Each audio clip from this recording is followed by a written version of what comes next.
এই পৃথিবীতে এমন অনেক ঘটনা ঘটে যা আমাদেরকে হতবাক করে দেয়।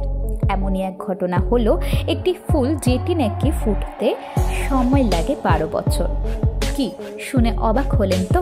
হওয়াটাই স্বাভাবিক, কারণ যেখানে অন্য সব সময় ফুল ফুটতে সময় লাগে কিছু ঘন্টা, সেখানে এই ফুল ফুটতে সময় নেয় নাকি 12 বছর।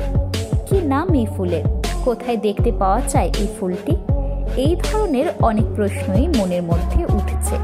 তাহলে আর দেরি না করে চলুন জেনে নেওয়া যাক এই ফুলের সম্পর্কে অজানা কিছু তথ্য। ভারতের পশ্চিমঘাট পর্বতমালায় সন্ধান পাওয়া গেছে এই ফুলটির, যার নাম নীলকুঞ্জুরি। নীল রঙের এক অদ্ভুত ফুল।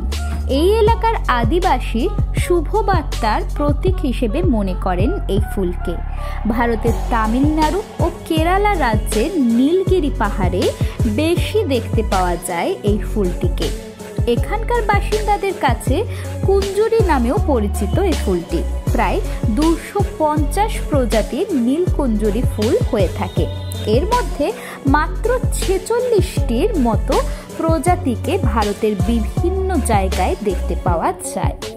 নীলকুঞ্জুরি ফুল ফুটতে সময় নেয় 12 বছর। অনেকটা ঘন্টার মতো আকৃতির এই ফুলটি। এই ফুলগুলো সাধারণত থোকায় থোকায় ফোটে এবং যখন ফুটে তখন নীল বেগুনি রঙের গালিচার মতো মনে হয়। এছাড়াও ফুলের কুঁড়ি থেকে শুরু করে ফুল ফোটা পর্যন্ত প্রতিনিয়ত রং পরিবর্তন হতে থাকে এই ফুলের। সত্যি প্রকৃতির কি অদ্ভুত সৌন্দর্য! এই ফুলগুলোকে না দেখলে হয়তো বোঝাই যেত না, তাই না? তাহলে কেমন লাগলো আজকের এই ভিডিওটি ভালো লেগে থাকলে লাইক, কমেন্ট, শেয়ার।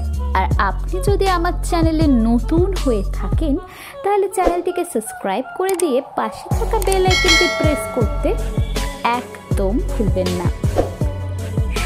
শোনা হচ্ছে পরের ভিডিও।